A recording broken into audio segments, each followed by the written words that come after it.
Assalomu alaykum do'stlar va nihoyat Koreyada oilaviy yashaydigan, shu yerda uzoq muddatdan beri yashab, F5 vizagacha borgan akamizni topdik. Shular bilan bugun kunlarini ko'rsatib, Koreyada qanday shu darajaga erishgan, nimalar qilgan, Polni tanishtirib boramiz. Bu insonni ismi Berdiyor aka. Assalomu alaykum aka. Yo'q deganingizga rahmat avvalo. Birinchi o'zingiz tanishtirib bersangiz aka, Koreyaga qachon kelib qolgansiz? Nimaga Koreyaga kelib qolgansiz? Shundan boshlaylik. Koreyaga birinchi 2015-yilda kelganman. Umuman bir marta kelganman. O'sha vaqtda boshlab yashab kelyapman. Hozir 11-yilga qarab ketyapti. 11 yil, dahshat.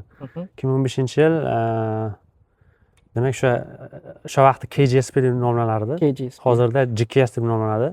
Global Korea Scholarship. Ya'ni shu 100% grant yutib magistraturaga shu orqali kelganman. Zo'r. Tushunishingiz uchun GKS bu Koreyadagi eng katta grant. Agar siz GKS yutib keladigan bo'lsangiz, hech narsa o'ylamasdan Koreyada yashasangiz bo'ladi. Chunki koreys tilini ham o'rgatishadi boshida, to'g'rimi? O'qish puli ham tekin, даже oyga stipendiya to'lashadi, to'g'rimi? Sug'urta hamma narsani qoplab olganda. Uni yutish uchun nima kerak? Siz qanaqa yutib olgansiz narsani? Men bakalavr bitirib, ya'ni oxirgi semestrda shu internetlar grantlar degan saytdan ko'rib qolganman. Shu IELTS'im bo'lgan, IELTS necha bo'lgan? IELTS 6 bo'lgan. IELTS 6. Topigingiz bo'lgan, bo'lmaganmi? Topigim bo'lmagan, lekin o'sha men Moliya institutida o'qiganman. Bakalavringiz Moliya universitetida bo'lgan. Bakalavr Moliya institutida bo'lgan va shu 1 yilga yaqin bizda o'sha anaqa nima desa bo'ladi, krujok bo'lardi, koreyskiy.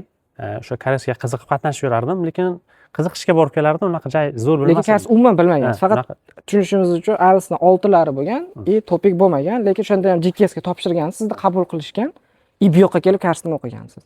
Shunaqa. Men kelib koreys tilini noldan boshlab o'qiganman lekin. Yaxshi. Qaysi universitetga kelgansiz birinchi? Shu Incheondagi Inha universitetiga. Inha universiteti. Men Inha magistraturaga kelgansiz demak. Keldingiz, bu yerda til kursidan boshladingiz demak. Sразу magistratura bo'lmadi. Koreys tilini birinchi necha yil o'rgandingiz? Qancha vaqt? Koreys tilini shu 2015-yil sentyabrda boshlagan bo'lsa, 2016-yil avgustgacha 1 yilda, 1 yilda. Necha darajagacha o'qidingiz shunda? 5-darajagacha o'qiganman va topik 5 olganman. 1 yilda topik 5. Noldan boshlab. Ko'pchilik hozir topikka tayyorlanyapti. Menga misol uchun Instagramda ham yozishadi-da, misol uchun topikka ko'p vaqt ketadi deydi. Misol uchun noldan boshlansa, demak, sizni holatingizda 1 yilda topik 5 gacha borgansiz, lekin hech narsa qilmasdan faqat koreys tili o'qigansiz, to'g'rimi? Ishlaganmisiz ham yo boshqami? Yo'q, ishlamaganman. Faqat fokus o'qishda bo'lgan 1 yil topik 5 gacha borilgan, undan keyin magistratura boshlangan. Zo'r, tushunarli. Unda ham 1 ball topik 6 ga yetmay qolganda. Topik 6 ga 1 ball yetmay qolgan. Demak, dangasalik ayb bo'lmasligi kerak, chunki 1 yilda agar topik 5 olishda imkoniyati bo'ladigan bo'lsa, o'sha bu yoqdagi, masalan, 11 yildan beri Koreyadasiz, 1 yil vaqtingiz koreys tiliga ketgan, 10 yillik hayotingiz o'sha tartibli bu yoqqa ketaveradi. Hech qanaqa koreys tilida shu vaqtdan keyin umuman qiynalmaganman ancha. Tushunarli. Keyin hozir qaytamiz aka, biz hozir uyingizga keldik, Seuldamiz. Seulda shu Kurogu shu domda yashaymiz. Necha kishi turasizlar bu yerda? Oilaviy turasizlar. 2 ta qizim, turmush o'rtog'im. Umumiy hisobda 4 kishi turasizlar. Sir bo'lmasa, oylik, misol uchun bu yerda pojingim to'lanadi. Pojingim to'lanadi. Misol uchun pojingim bor, shu volsesi bor, oila ijara haqlari. Taxminan shu 10 milliondan ziyodda o'sha 10 million. Pojingim 10 milliondan oshib qo'yiladi. Baribir kommunal to'lov boshqa narsalar bilan oyiga 700-800 larga qarab boradi. 700-800 lar atrofiga qarab boradi. 4 kishilik oilaga menimcha yomon emas. Bir xonalimi yoki 2 xonalimi? 2 xonali. Seul sharoiti menimcha yomon emas. Agar kommunal to'lovlari ichida bo'ladigan bo'lsa, bitta mana pojingim sal lekin balandroq tushunishim. Bu atrofda hozir даже qiyin 10-20-30 millionga ham uncha topish. Tushunarli. Sekin yurib boraveramiz bo'lmasa. Oilaviy yashashda aka, ko'pchilik misol uchun endi birinchi siz oilaviy odam bilan hozir nima o'tkazyapmiz? Eng ko'p uchraydigan muammolar nima Koreyada misol uchun? Xarajatlardan boshlaydigan bo'lsak, keyin umumiy, tipa farzandlar tarbiyasi. Ko'pchilik Koreyada hozir 1-2 yilga kelib ketaman degan mindsetdan ko'ra hozir uzoq muddat yashash ko'payib boryapti-da, borgan sari. Shunaqa. O'z-o'zidan hamma misol uchun mendan qurbonlar ham uylanib, oila qursam, bu yerda Koreyada qanaqa qilib yashayman, oilam qanaqa ketadi, farzandli bo'lsam, xarajatlar qanaqa ko'payadi yoki farzandim tarbiyasiga qanaqa ta'sir qiladi degan savollar o'ylashadi-da.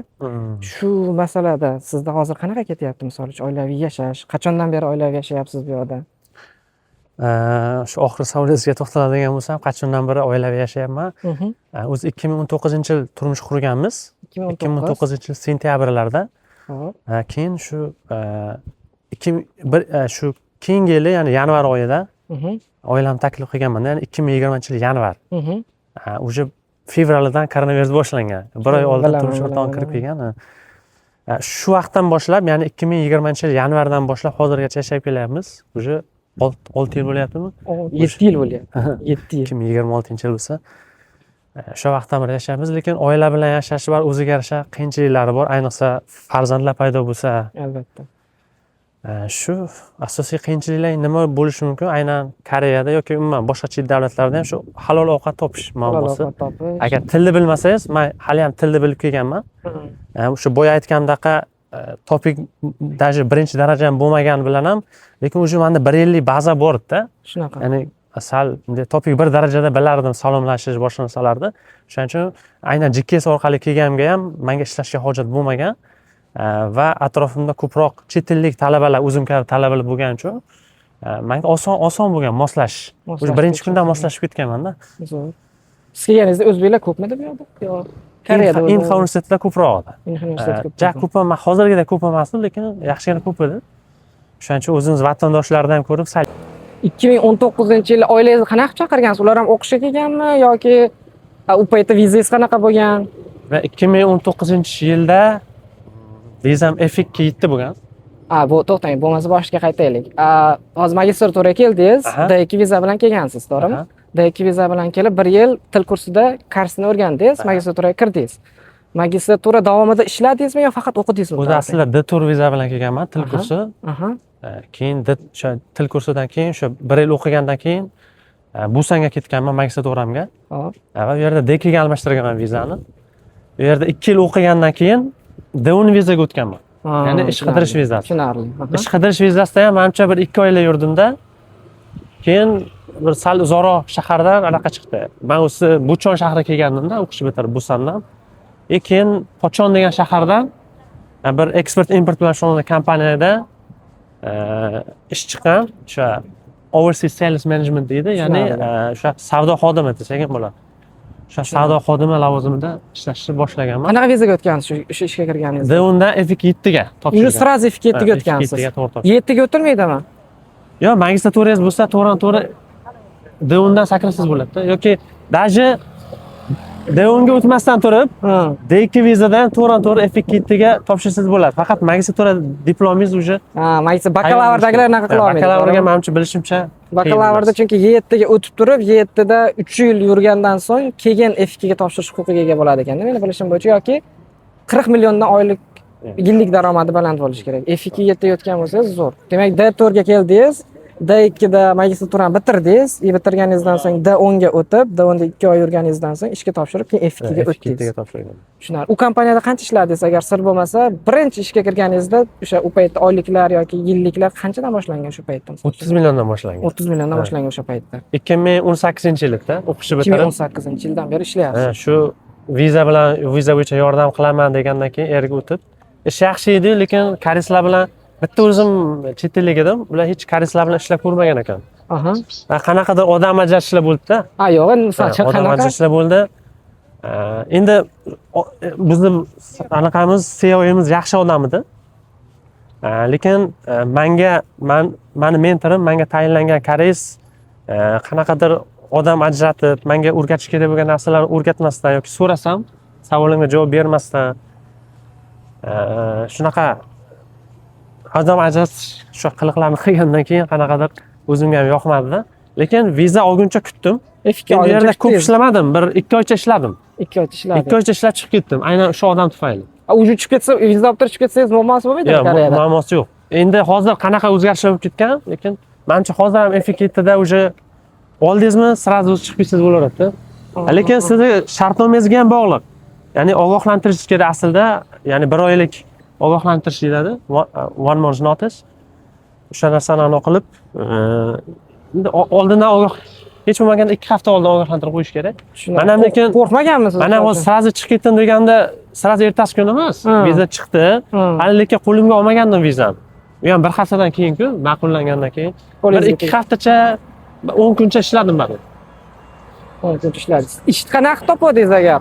Shu paytlar 2018-yillar bo'ladigan bo'lsa, ishga topish uchun qayerlarda hujjat topshirgandingiz? Xo'p, asosan mana bu yoqdan ketamiz. Mana ustiga chiqib olamiz. Okey. Xo'p, asosan Job Korea Saramin Job Korea Saramin. Men ishni lekin Saramindan topganman. Saramindan topgansiz. Ishga topshirish uchun nimalar kerak? Bo'lgan o'sha paytda. Topshirish uchun ishga topshirish uchun nima kerak? Ishga topshirish uchun yuraylik, o'tib olaylik. Ishga topshirish uchun koreys tilini bilish kerak. Koreys tilini bilish kerak. Menga asosan koreys tilini yaxshi bilganim yordam berganda. Menga hech qanaqa misol uchun Koreyada o'qiganim ham uncha yordam bermagan. Koreys tilini bilganim, ingliz tilini ham bilganim yordam bergan, chunki chet ellik hamkorlar bilan ishlash kerak edi. Hop, yana nima desa bo'ladi? Vizam shu vaqtda D1 edi. Lekin asosan men shu ingliz tili, koreys tilini bilganim va nima desa bo'ladi? Hop. Va odamlar bilan kelishib keta olish qobiliyati, communication skills. Ya'ni mana shu narsa ko'proq, chunki men Saramin orqali o'sha rezyumimni yuborganimda, menimcha bir 2-3 kundan keyin xabar kelgan, CEO emas, o'sha CEOni anaqa HR bo'limi deydi. HR xodimi menga aloqaga chiqib, o'sha suhbat davomida koreys tilini bilish darajalarim, shularni hammasini bilib olgan, savollariga tezkorlik bilan javob bera olishim, qiynalmasdan. Va undan keyin o'sha CEO bilan ham suhbat bo'lgan va hammasi juda ham oson bo'lgan. Asosan suhbat orqali unaqa o'sha savdo xodimlik, overseas sales management shunaqa narsaga topshirgan, unaqa texnik savollar bo'lmaydi baribir. Shunaqa tim boshlanishi va magistraturani bitirgansiz, sizda hech qanaqa ishda experience yo'q, ya'ni tajriba bo'lmagan. Shu hisobiga rezyumeda prosta o'qishni bitirganligingiz haqida ma'lumot bo'lgan. Qo'shimcha qanaqadir nimalarga qatnashgan bo'lsangiz, shu haqida ma'lumot bo'lgan. Shu bilan topshirgansiz, intervyuga borgansiz, intervyuda sizni suhbat qilishgan va ishga qabul qilishgan tushunishim bo'yicha. Shunaqa. Keyin yoqda o'sha ichki ajratmachiliklar tufayli yoqdan sirasi chiqib ketdingiz, F2 7dasiz hali ham. Keyin nima bo'ldi chiqib ketganingizdan keyin? U yerdan chiqqandan chiqmasimdan oldin ish tayin qilib qo'ydim. Qanday qilib? Chunki Gmail Trans degan kompaniyadan o'sha vaqtda Facebookda vakansiya e'lon qilganimda, ya'ni o'sha vakansiya. Va unda ham SEOs to'g'ridan-to'g'ri menga aloqaga chiqqan, chunki men rezyume yuborganman-da. Tushunarli. Va Ansan shahriga kelganman. O'sha ishda u yerdan o'zi chiqib ketganman. Nechinchi yilda bo'lyapti bu narsa? 2019-yil. 2019 yanvar. Men noyabrda ishga kirgandim. Ha, narigi ishingizga. 2018 noyabrda 2 oy ishladim. 3 oyga ham bormadi-yu. Keyin bu yanvardan o'sha Gmail Trans degan kompaniyaga anaqa xalqaro pul o'tkazmalari bilan shug'ullanuvchi kompaniyaga ishga kirganman. Tushunarli. U yoqda va u yerda ham 3,5 yilga yaqin ishlab qo'yibman. 3,5 yil. 3,5 yilga yaqin. 2009dan boshlagan bo'lsangiz 3,5 yil. U yerda asosiy ishingiz nima bo'lgan Gmail Transda? Asosiy ishim shu mijozlarga xizmat ko'rsatish, qo'ng'iroqlarga javob berish va xalqaro o'tkazmalarni amalga oshirish. Va o'sha ilovasi bor, shu ilovasini reklama qilish, shu kabi ishlarda. Asosiy shu kabi ishlar. Demak, bu yerda sizga nisbatan ajratmachilik, boshqa narsalar bo'lmagan, shu hisobiga. Shu nuqta menga juda ham yoqardi. Chunki o'zi mijozlar bilan ishlash menga juda ham yoqardi. Odamlar bilan ishlash. Odamlar bilan ishlash, mijozlar bilan ishlash, yordam berish ularga va bu orqali o'zimda mavjud bo'lgan o'sha communication skillsni yana ham keyingi darajaga olib chiqqanman. Introvertmisiz? Koreyada ko'pchilik odamlar bilan ishlashni yomon ko'radi. Menimcha hozir endi introvertga o'tyapman, chunki soham almashdi. Shu vaqtda yana ham introvert, yana ham ekstrovert edim. Hozir sal shu introvertlikka qarab ketayotgandayman, chunki Koreyada kasallik u menimcha. Chunki o'zim ham Koreyaga kelishimdan oldin o'ta ekstrovert bo'lganman. Odamlar bilan kommunikatsiya boshqa narsa o'ta darajada bo'lganman-da. Koreyaga kelganingizdan keyin bilmayman, hali odam yolg'iz ko'p qolib ketganigami yoki o'zi bilan o'zi suhbatlashishga ko'p vaqti bo'lganigami, avtomatik hamma introvertga o'tishni boshlaydi, Ahmad Siz. Atrofimdagilar ham xuddi shunaqa. Tipa o'zi bilan o'zi qolishni xohlaydi, misol uchun tinch joyga borishni xohlaydi. Bilasizmi, o'zi bilan o'zi ovora bo'lib qoladi-ku. Shu hisobiga hozir men odamlar bilan ishlashni yaxshi ko'raman deganingizga sirasi Koreyada boshqacha holatda degan narsa bo'ldi. Hamma iloji boricha bilmayman, menga shunaqa tuyuladi. Hamma mendan ozodroq bo'linglar degan his-tuyg'uni beradi. Yo'q, menda hozir ham unaqa emas, lekin ko'proq o'zbeklar bilan suhbatlashishim keladi. Tushunarli. O'zi o'sha Gmaildan keyin yana o'sha Senbe deganiga o'tdim. Unda ham shu mijozlar bilan ishlash, xuddi shu faoliyat. Tushunarli. Faqat ko'proq endi marketing, ko'proq sal boshqaruv shu tomonlarga o'tdim. To'xtang, bo'lmasa hozir 2019-yilda o'sha F2 ga o'tdingiz, yangi kompaniyaga kirdingiz. Demak, o'sha yangi kompaniyaga kirgan jarayoningizda o'sha oilali bo'ldingiz. To'g'rimi? 2019-yilda chunki oilamni olib keldim dedingiz bu yoqqa. Endi oilangiz olib kelishda u yoqqa o'qishga olib keldingizmi yoki viza taklif qilib olib keldingizmi? o'sha vaqtda oilamni 2020-yil yanvarda chaqirgan bo'lsam, unda o'zi F27 vizam bor edi. Vizam bor edi va o'sha vaqtda F27 viza egalari turmush o'rtoqlarini F1 bilan chaqirsa bo'lardi. Hozir ham shunaqa menimcha. F1 viza qanaqa F1 viza, ya'ni oilaviy dependent vizadan. Hop, ishlay oladimi kesin? Qaram viza ishlash mumkin emas. Ishlash mumkin emas. Ishlash mumkin emas. Ayrim istisno holatlari bor, lekin umuman olganda ishlash mumkin emas. Ishlagan holati ham noqonuniy. F27 dan F1 vizaga chaqirdingiz. U F1 vizaga chaqirish uchun nimalar kerak bo'ldi o'sha paytda? O'zi F2 vizangiz bo'lsa, Hop, turmush o'rtog'ingizni F271 viza bilan chaqirishingiz mumkin. hop. Yoki F1 viza bilan. F271 agar GNI'ingiz, ya'ni umumiy Koreyada umumiy o'rtacha daromadingiz dan oshadigan, baland bo'ladigan bo'lsa, sizga F271 beriladi. Menda unaqa baland emas edi. Shuning uchun F1 viza bilan chaqirganman. Lekin uzoq muddat siz qancha Koreyada bo'lsangiz, turmush o'rtog'ingiz ham, oilangiz ham siz bilan birgalikda o'sha vaqt mobaynida yashash mumkin. Sizni vizangizga qancha cho'zdirib bersangiz, ular ham cho'zdirib berishadi. Ularga avtomatik cho'zdiriladi birgalikda. Tushunarli. Ehtiyot bo'ling. Xo'p, demak, o'sha oilangiz bilan bu yoqqa keldingiz. Oilangiz bilan yashashni boshlaganingizdan keyin nimalar o'zgarishni boshladi? Masalan, ko'pchilik hozir xuddi sizni statingizda, o'sha paytdagi statingizda sizni tasavvur qilsak bo'ladida, chunki o'qishni bitirgan, hozir qayerlardadir ishlayapti, ko'rib turgan odamlar uylanish arafasida. Xuddi siz aytgandek F1 yoki F3 vizalar bilan chaqirish arafasida. Koreyaga kelgandan keyin, oilaviy yashaga boshlagandan keyin nimalar o'zgaradi yoki nimaga tayyor bo'lib turishimiz kerak? Hop, menimcha eng katta narsa bu mas'uliyatingiz yana ham oshadi. Xo'p. Va qanaqadir o'zingizda xotirjamlikni ham his qilasizda. Naborot xotirjamlik. Xotirjamlik deganda endi misol uchun ayolingiz olib kelib olganingizdan keyin xotirjam bo'lasiz, oila. O'sha settle down va o'zi bilan bir vaqtda, shu bilan bir vaqtda o'sha mas'uliyat bo'layotganda mas'uliyatni oshishi. Ya'ni endi siz bu yerda bir o'zingizni bemalol eplab yurgansiz shu vaqtgacha. Endi sizda turmush o'rtog'ingiz ham oldingizda bor. Kimgadir ertaga farzandlar bo'lsa, o'zi yana ham mas'uliyat ancha oshadi. Va endi siz misol uchun bu vaqtgacha faqat o'zingizni vizangiz haqida o'ylardingiz. Endi ayolingizni ham vizasi haqida o'ylash kerak. Tug'ilajak shu farzandlaringiz vizasi, hammani bitta sug'urtaga o'tkazish. Shu narsa, ya'ni ishlar juda ham oshadi. Tushunarli. Mas'uliyat juda oshadi. Dokument taraflama gaplashadigan bo'lsak, demak, F1 vizaga chaqirib olganingizdan keyin birinchi qilinish kerak bo'lgan narsa shu o'zingiz aytganingiz sug'urtaga o'tkaziladi, to'g'rimi? Chunki Koreyada sug'urta tizimi sug'urtaga o'tkazilmasa juda ham qiyin, narxlar juda ham qimmat. Sug'urtaga o'tkazish uchun nima kerak bo'ladi, masalan, ayol chaqirgandan keyin? Sug'urtaga o'tkazish uchun sug'urtaga o'tkazish uchun nima kerak deysiz? Misol uchun ayol keldi, masalan, ayol chaqirdingiz. Dokumentlarni qilinish kerak bo'lgan narsalar nimalar? Misol uchun ayolimni chaqirdim, ketib keldi bu yoqqa. Birinchi qilinish kerak bo'lgan ishlar nimalar bo'lishi kerak? Misol uchun men tarafimdan. O'zingizni misol uchun men o'zimning nomimda sug'urta bo'lgani uchun, hop, ish tomonidan qoplab berilganda va ayolimni ham shu bo'lmasa ayolimni ham o'sha nomda sug'urta o'tkazdim. Agar o'tkazmaganimda unga ham alohida oyiga bir $100 atrofida shunaqa sug'urta kelar edi.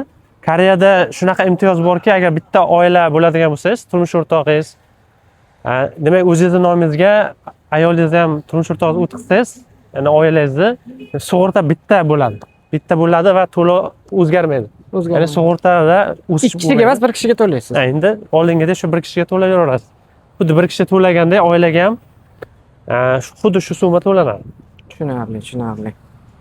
Shu tomonlama Koreyaning afzalliklari juda ham yaxshi baribir. Oilaviy yashagan. Oilaviy har biriga qo'yilmaganda, lekin ishdan ma'noda bo'shab ketsangiz, har biringizga sug'urta polis keladi. Alohida to'lash kerak. Lekin siz hali ham anaqa bo'lganingiz uchun, nima desa bo'ladi, hali ham oila bo'lib bitta uyda yashab kelayotganligingiz uchun uni yana birlashtirsangiz bo'ladi. O'zi shu tomoni sal Koreyada noto'g'ri. Misol uchun, men asosiy ishchiman, sug'urta asosiy men nomimda-da. Hop. Birdan ishdan bo'shasangiz, misol uchun men hozir oilamiz 4 kishi-yu. Hop. Har birimizga sug'urta polis keladi. 4 kishi alohida keladi. Har biri keladi, $100 dan keladi. Keyin men alohida telefon qilaman o'sha sug'urtasiga.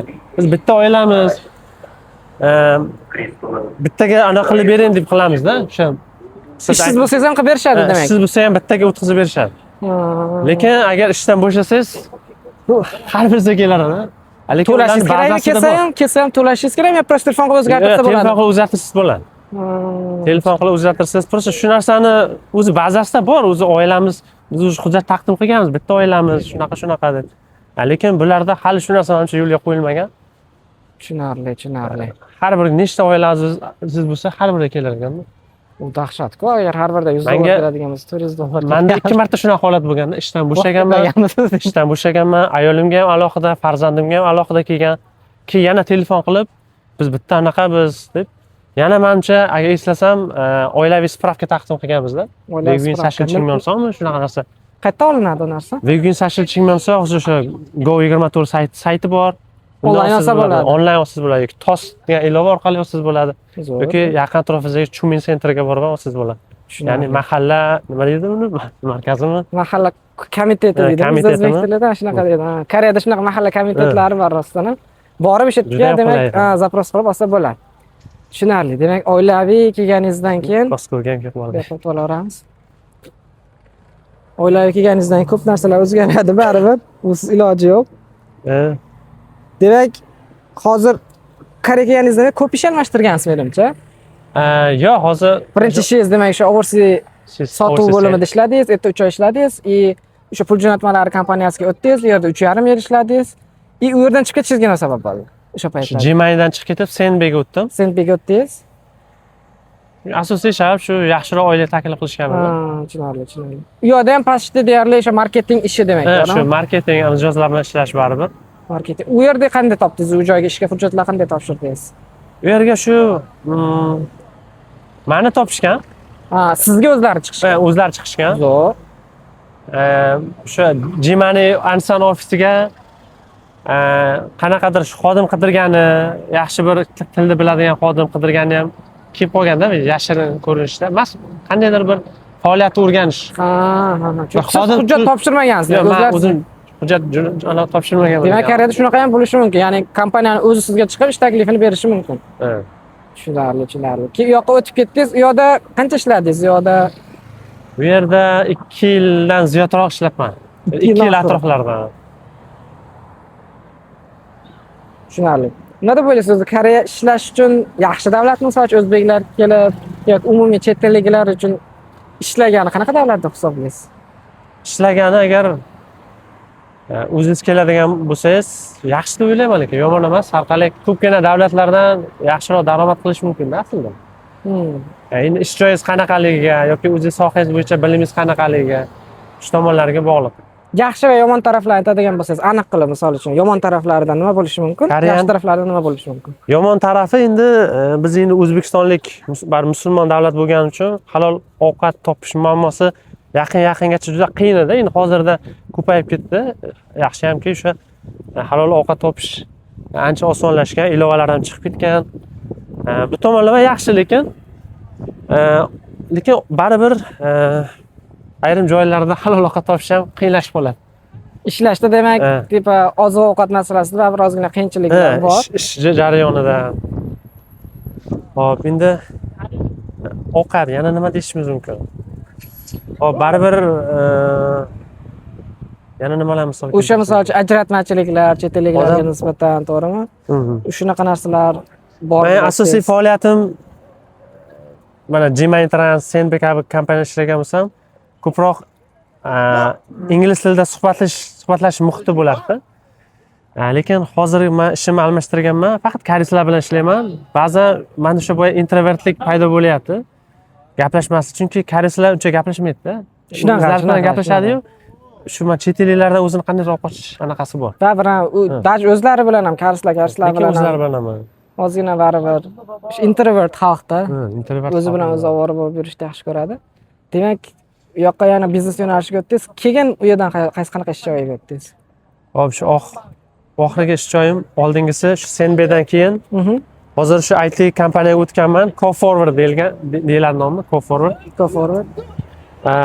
O'sha joyda hozir siz o'zi biznes sohasida keldingiz, to'g'rimi? Qanaqasiga siz IT tarafga o'tib ketib qoldingiz? Chunki Koreyada shu dasturchilik faoliyati bilan shug'ullanayotgan ayrim o'zbeklarimiz bor. O'zbek o'sha muhandis dasturchilar. Ularda shu onlayn kursida o'qib, aynan o'sha bir kishi Shu Bekzod deyiladi. Bekzod ismi. O'sha bolani o'sha Facebookda qo'ygan e'londan keyin unga aloqaga chiqib, o'sha kursiga yozilganman. Onlayn kurslarda o'qidingiz? Onlayn kursida 6 oycha o'qidim. 6 oy xolos. 6 oycha o'qib, keyin o'qishi tugagandan keyin ishlarga topshirib, shu IT ni qanaqa sohasida hozir? hop front endga bog'liq ko'proq. Front end bilan shug'ullanaman. Ya'ni o'sha veb-saytlar, veb-sayt. platformalar to'g'rimi? Veb-sayt full stack qilib olishgan, lekin ko'proq bizni backendchilarimiz yetarli bo'lgani uchun men ko'proq front endga. Sizda hozir bakalavriz, magistraturangiz ham bakalavriz ham biznes sohasida bo'lsa, o'qish ishga topshirishingizda u muammo bo'lmaganmi? Misol uchun ish topish jarayoningiz qanaqa bo'ldi? Misol uchun IT sohasida biznesdan o'tib ketib turib. O'sha bootcamp bitirgandan keyin, onlayn bootcamp bitirgandan keyin o'sha Saramen Job Korea hozir yana ham ko'payib ketgan. Men lekin o'sha vaqtda ham menimcha ko'proq Saramen Job Koreadan topshirardim ishlarga. Lekin shu diplom hech qanaqa rol o'ynamagan.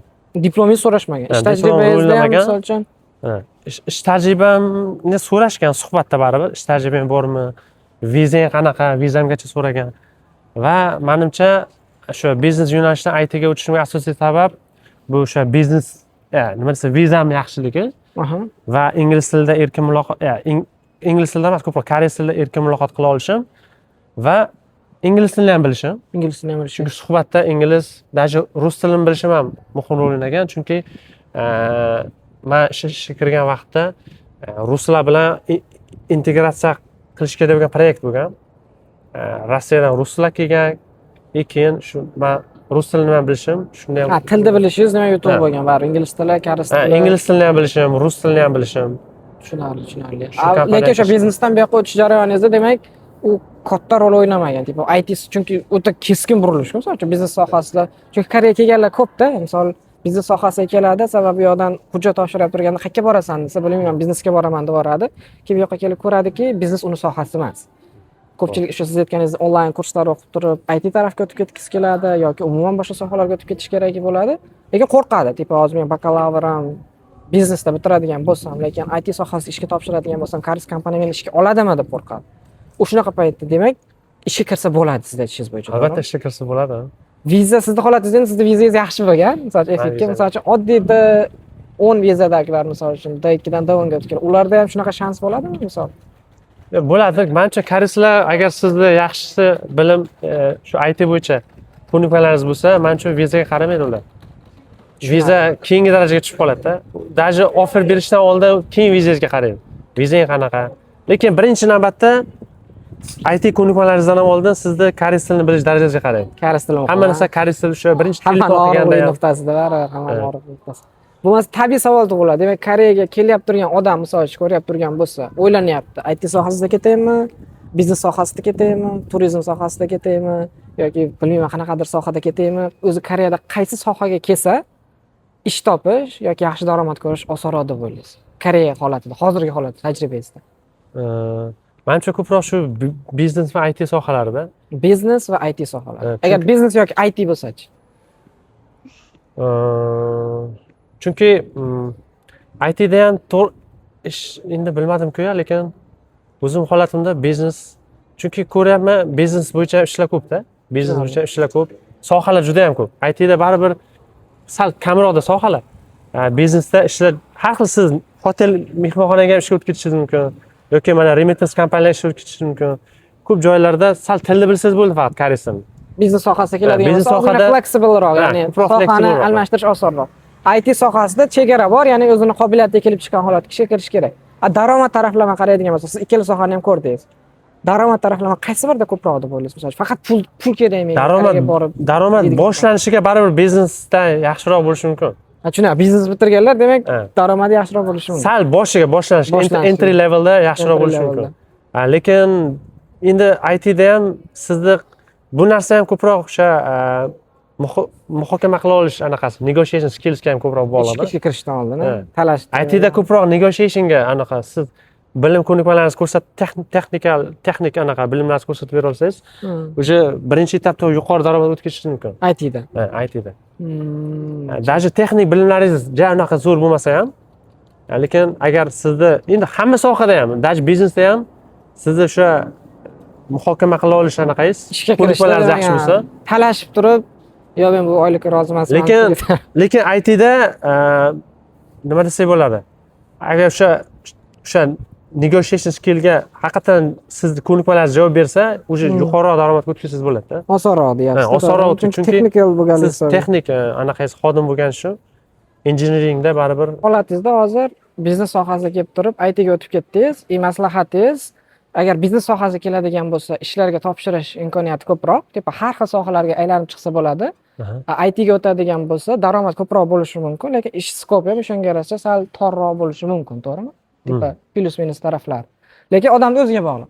ITga kelmoqchi bo'lgan odam ITga kelish kerak, biznesga kelmoqchi bo'lgan biznesga kelish kerak, lekin ikkala sohada ham kars tili muhim. Lekin baribir ITga sohasiga birdan kirib ketish qiyin-da, kelganingizdan keyin. Shu bu aytgandek koreys tilini bilishingiz kerak, texnik anaqa bilimlaringiz yetarlicha bo'lishi kerak.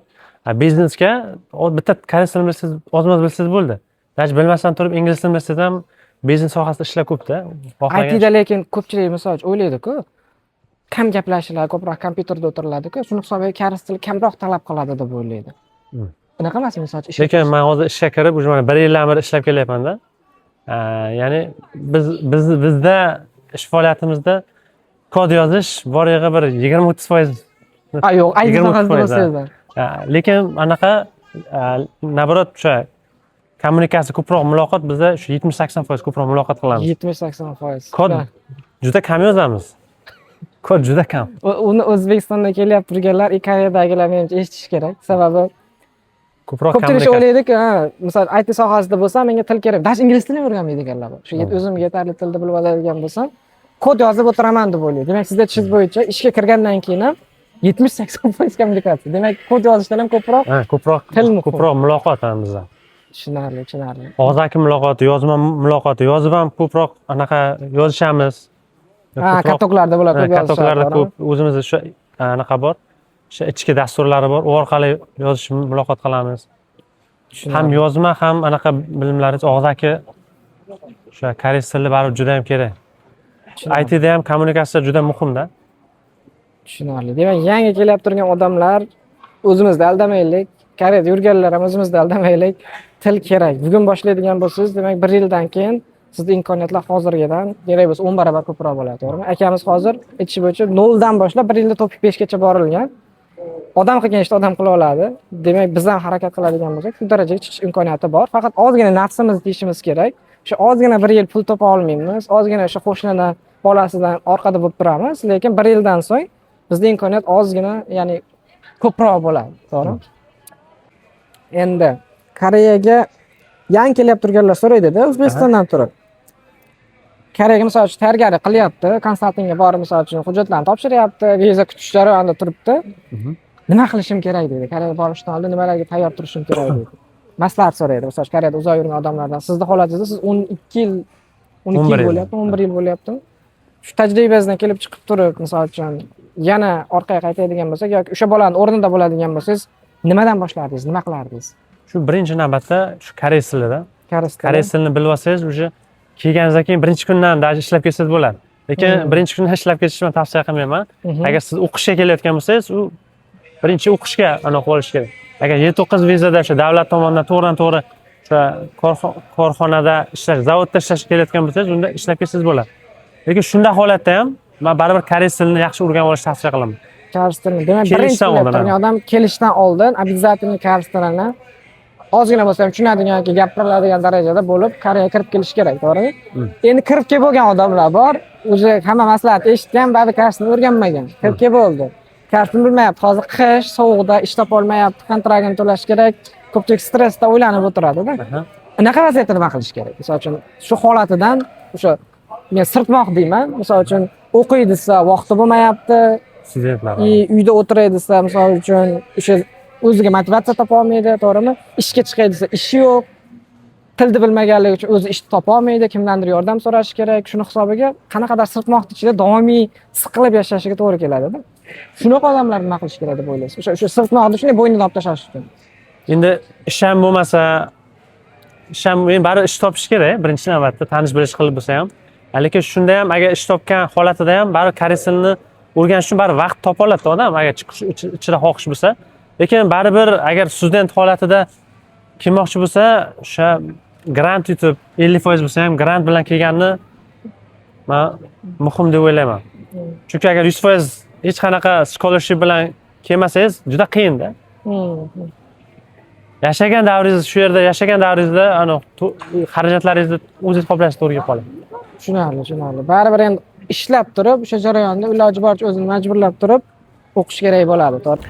Tushunarli. Bo'lmasa o'sha Koreyaga yangi kelgan odamlar haqida gaplashib turdik. Kelib oldi Koreyaga. Tilni bilmaydi hali, hech narsani bilmaydi, chunki tavakkal qilib kelgan, nima qilib bo'lsa ham eplab ketaman degan xayolda keladi ko'pchilik. O'shunaqa odamlar nima qilish kerak? Masalan, Koreyaga qo'ndi, yetib keldi, ish topa olmayapti yoki ish topsa ham har zamonda chiqib turibdi. Birinchi qadami Koreyada uzoqroq muvaffaqiyatga erishish uchun nimadan boshlash kerak deb o'ylaysiz? Koreyada o'zi muvaffaqiyat siri deydi-ku formulasi. Shu haqida gaplashsiz.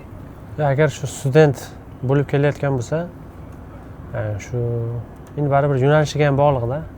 O'zini xohishiga ham bog'liq. Misol uchun, o'zini qiziqtirgan yo'nalishda yaxshilab o'qib yurib, ko'proq internshiplar ham qilsa, shu internshiplar ham ko'proq yordam beradi. Misol uchun, kattaroq kompaniyalarga to'g'ri harakat qilishga. Qanday topadi internshiplarni yangi kelgan bola? Universitetda o'zini anaqasi bo'ladi. Shu ish bilan ta'minlab beruvchi dasturlari, shu anaqalar bo'ladi. Shularga topshirib, qiziqib yurib harakat qilish kerak baribir.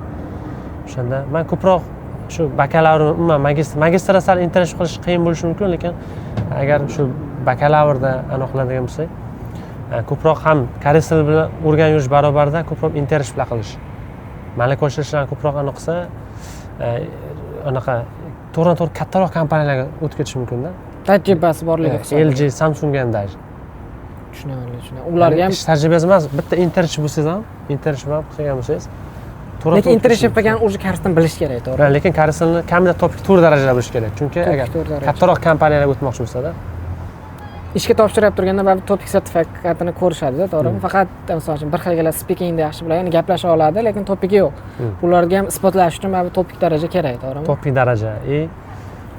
Umuman ishchi bo'lib kelasizmi yoki to'g'ri student bo'lib kelasizmi? Keyinchalik baribir shu yerda uzoq muddat ishlab qolmoqchi bo'lsangiz, vizalarni almashtirmoqchi bo'lsangiz, o'sha KIP degan dastur ham bor. O'sha KIP dasturi orqali deyarli o'sha tekin ko'rinishda shu koreys tilini noldan boshlab o'rganishingiz mumkin. Juda ham tavsiya qilaman. Chunki sertifikatlari muddat o'tmaydi. Eng oxiri o'sha KIP 5-darajani olsangiz ham o'sha F2, 7, F5 kabi vizalarga til talablaridan ozod bo'lishingiz mumkin-da. Topik bilan solishtiradigan bo'lsak, hozir KIP demak davlat tarafidan til o'rganish, koreys tili madaniyatini o'rganish uchun qo'yilgan programma. 1dan boshlab 5-darajaga borish kerak. O'sha narsalarga o'tib turib, ro'yxatdan o'tib turib, sertifikatini oladigan bo'lsa, demak, uni immigratsiyaga ham plyus taraflari bor. Ya'ni o'sha til taraflama qaraydigan plyus ballar beradi, to'g'rimi? Vizaga o'tishda yoki boshqa narsalarga beradi. Muddati ham yo'q. Topik odatda 2 yilda muddati tugaydi. Uni yangi qaytadan topshirib turib o'qish kerak. KIP ga keladigan bo'lsak, demak, bitta olib qo'yadi, bir umr ishlatsa bo'laveradi Koreyada yurgan davomida. Demak, ishga chiqmagan paytda KIP o'qib qo'yish kerak. Shu tomonlama yaxshi. Tushunarli. KIP tilda o'rganib olgandan keyin hayoti ancha o'zgarganini o'zi ham sezadi menimcha, to'g'rimi ko'pchilik? Hamma sohada. Sizni hayotingizda endi menimcha kelib sraz koreys tilini o'rganib boshlagansiz, men unchalik qiyinchilik bo'lmagan, to'g'rimi? Ish topish anaqasi muammosi bo'lmagan, qayg'urish misol uchun. Даже stipendiyani orttirib, uydagilarga ham yordam sifatida pul jo'natganman. Mana shu masala. Masalan, student paytingizda O'zbekistonga pul chiqarganmisiz uydagilaringizga? Stipendiyadan jo'natganman. Stipendiyangizni jo'natgan. Orttirib, misol uchun o'zim. Hozir O'zbekistonda yurganlarda juda boshqacha miyasida raqamlar o'ynaydi-da. Kuniga $100 topish mumkin deydi Koreyada, to'g'rimi? Bunday o'ylab qarasangiz, to'g'ri. Kuniga $100 topish imkoniyati bor, yo'q emas. Oyiga $3000 chiqarish kerak yoki $200 tashlab yubor, senga pul emas-ku, 2 kunda topmasang-ku deb o'ylaydi. Shu vaziyatga qanaqa qaraysiz? Masalan, student bola Koreyada yursa, oyiga nech pul topa olishi mumkin, realniy hayotda yoki nech pul chiqara olishi mumkin? Hop, student holatida pul chiqara olishga qaraydigan bo'lsak, endi o'zining kontraktlari ham bor baribir, o'zining xarajatlari bor. Realniy qaraydigan bo'lsak, menimcha bir oyiga bir 500 lar jo'natarsa kerak. 500 ming ham juda qiyin-da. Ming ham juda qiyin. 500 jo'natib ham qiynalib qolish ham mumkin. Har oy 500 jo'natish ham oson emas baribir. ko'pchilik ota-onalar ham misol uchun hozir tushunishni xohlamayapti-da. Misol bolasi bilmayman, rahmi kelmaydi deb o'ylayman bir xil payt. Bosim ko'p, chunki birinchidan O'zbekistondan qarz olib Koreyaga yetib kelgan, xayolida qarzda 2-3 oyda to'lab yuboraman degan narsa bo'ladi. Ya'ni miyasida hisob-kitobi bo'yicha kuniga $100 topsam, bir oyda 30 kun ishlayman deb o'ylaydi, men bilmayman. $3000 topadigan bo'lsam, yarmini jo'natsam ham $1,500 jo'nata olaman degan xayolda, bir yilda demak qarzlarimdan qutulib ketaman degan xayolda keladi-da. Student bola, lekin realniy ko'pchilik bilan gaplashsam, masalan, siz ham aytyapsiz, $500 jo'natsa ham bu katta pul o'zi. Aslida student jo'nata olishi $500. Даже o'shani jo'natmasdan o'ziga ishlatadigan bo'lsa, bu yerda o'qishlari yaxshilanadi o'zi aslida, lekin o'shandan ortqizib $500 chiqara olishi bu katta. $1000 chiqarsa o'sha o'qimayapti degani-da, u bola, to'g'rimi? Pulni ishlayapti degani. Chunki $1000 ham hozir fonda qarasangiz 1,5 million. To'g'rimi? Shunaqa. 1,5 million. Yeb ichishdan tashqari agar $1000 chiqara olayotgan bo'lsa, bola o'qimayapti degan katta ehtimol bilan. Shuni ota-onalar bilishi kerak menimcha. Koreyada yurgan bolalarga ham oson emasligini, chiqimlar ko'pligini, to'g'rimi? Kvartira to'laydi, sug'urta to'laydi, yeb ichishi bor, uni hozir yeb ichish ham qimmat. Agar shu 100% grant bo'ladigan bo'lsa yoki o'sha o'qish, mana bu yotoqxonasida turadigan bo'lsa, ya'ni o'qish joyi ham, o'sha yashash joyi ham tekin bo'ladigan bo'lsa, unda balki shu $1000 ham agar ish joyi ham bo'lsa-da, $1000 ham jo'natish mumkin bo'lishi mumkin, qiyin lekin. Qiyin-da. Qiyin-da, bu narsa qiyin. Sababi o'z aytganingizda grant olishni o'qish kerak. Ishlaydigan bo'lsa o'qiy olmaydi, tarbiya ravishida, to'g'rimi?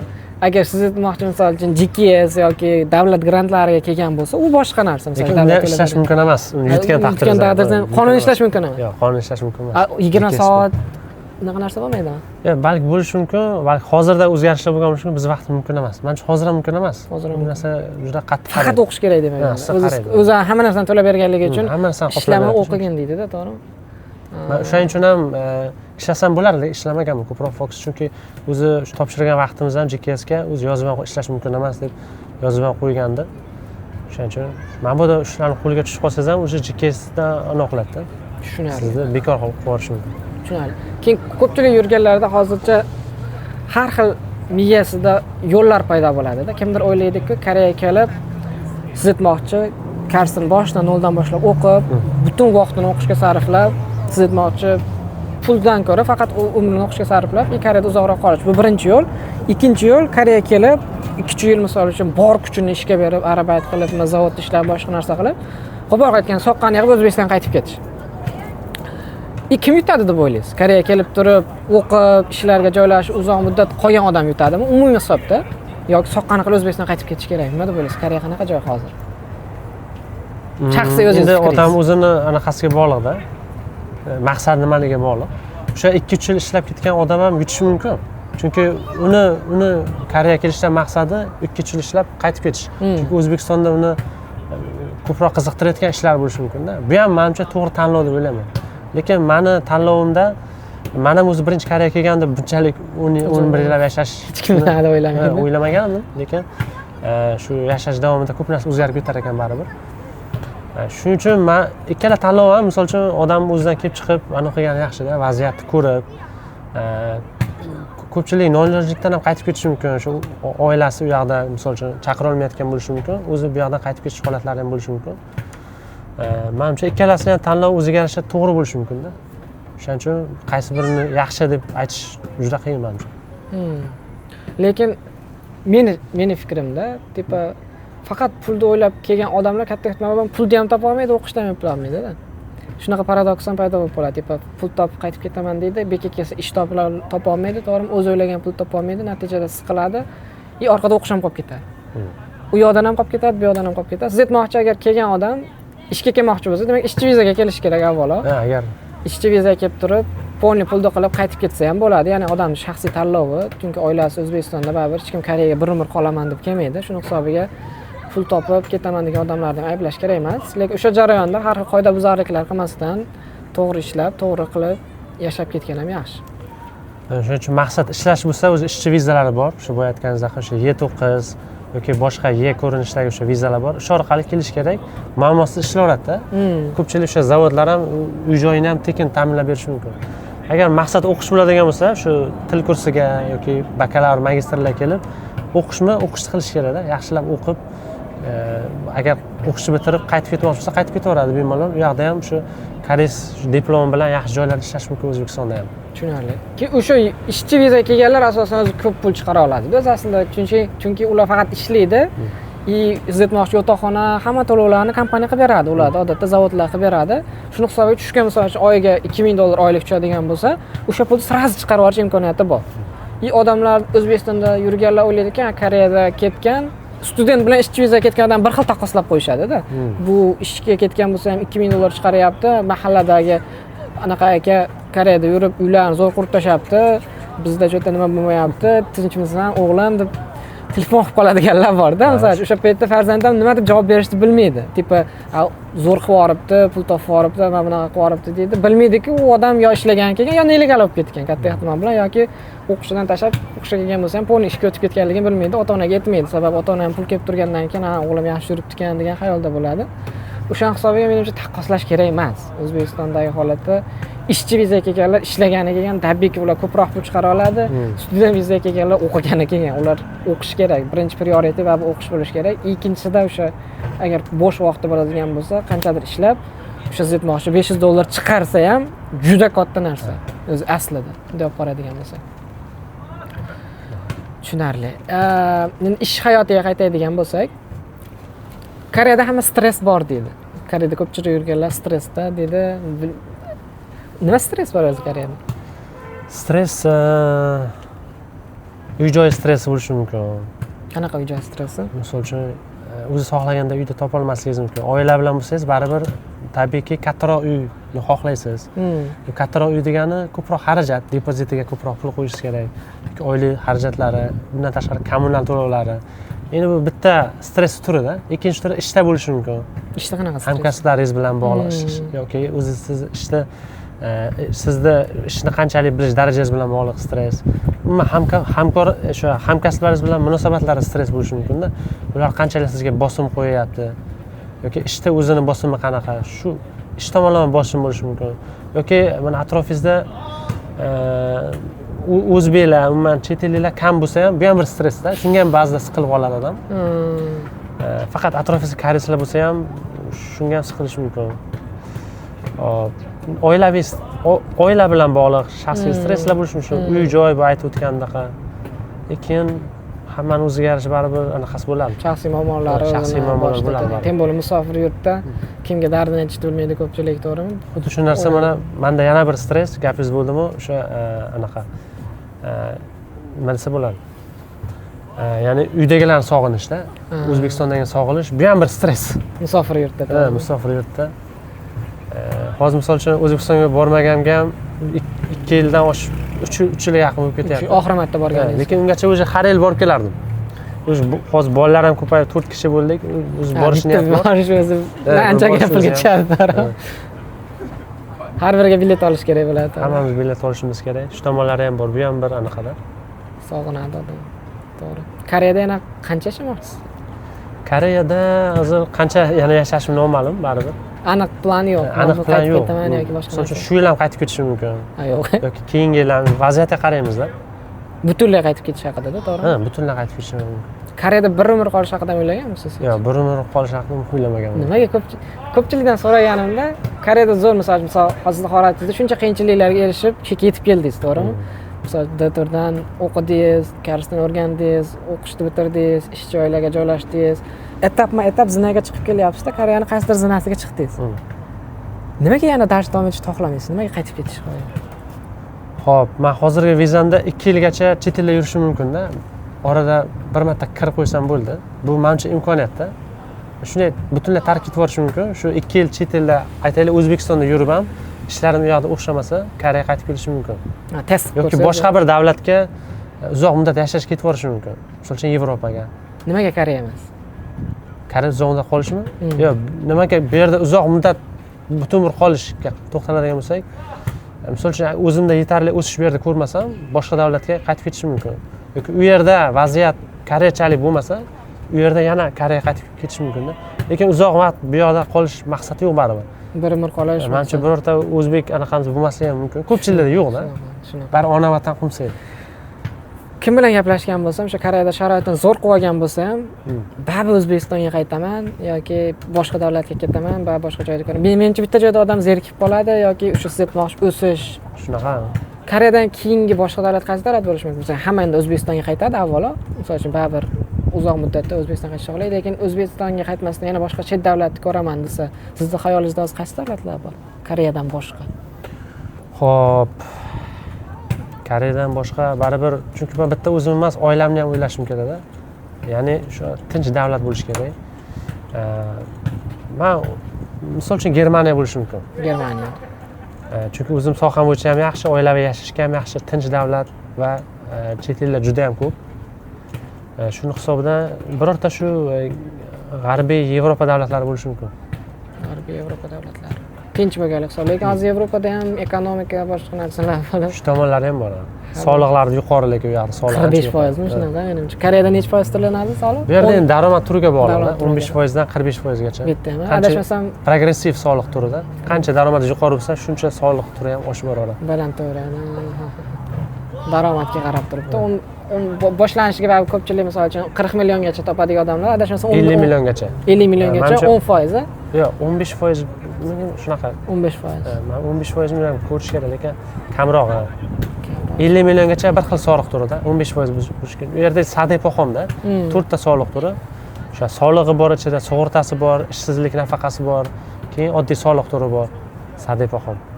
Lekin pensiya ham to'lanadi. Pensiyasi bor. To'laysizmi hozir pensiya?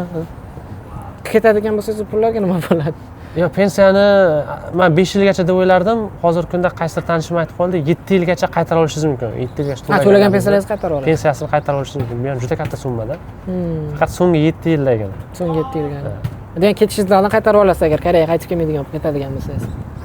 Qaytarib olsangiz bo'ladi. Qaytarib olguncha aeroportda o'zidan qaytarib olish emas, undan oldin siz ketishingizdan oldin o'sha rejalashtirib qaytarib olishingiz kerak-da. Bu ham vaqt oladi. Sekin hujjatlar topshirib, to'g'rimi? Tushunarli. Endi baribir ko'pchilik baribir siz aytmoqchi, Koreyada bir umr qolib pensiya olish darajasigacha degan savollardan bittasi Koreyada qilinishi mumkin bo'lgan eng katta xato. Koreyaga kelib hayotni rasvo ko'rmaslik uchun qilinish kerak bo'lmagan yoki qilish mumkin bo'lgan eng katta xatolar nima deb o'ylaysiz? Qilish mumkin bo'lgan ko'p xatolar ko'pchilik o'zbeklar qilayotgani pravasiz mashina haydash holatlari ko'p bo'lyapti. Yoki shu koreys qizlarga tegajog'lik qilish holatlari bo'lyapti. Juda katta qariladi bu yerda. Bilib yoki bilmasdan turib, natijalarini bilmasdan turib, salbiy oqibatlarini shunaqa holatlar bo'lishi mumkin. Ko'p eshitayotganim shular, bundan boshqa holatlar ham bo'lib qolishi mumkin.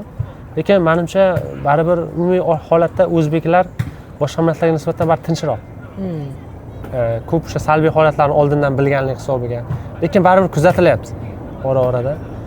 Va yana bir holatlardan biri, masalan, kasal bo'lsa, o'z vaqtida kasal xarajatlardan saqlanish maqsadida o'zini kasalxonaga ko'rsatmaslik oqibatida salbiy holatlardan eshitadi. Masalan, o'lim darajasigacha boryapti. O'z vaqtida ko'rsatmagan.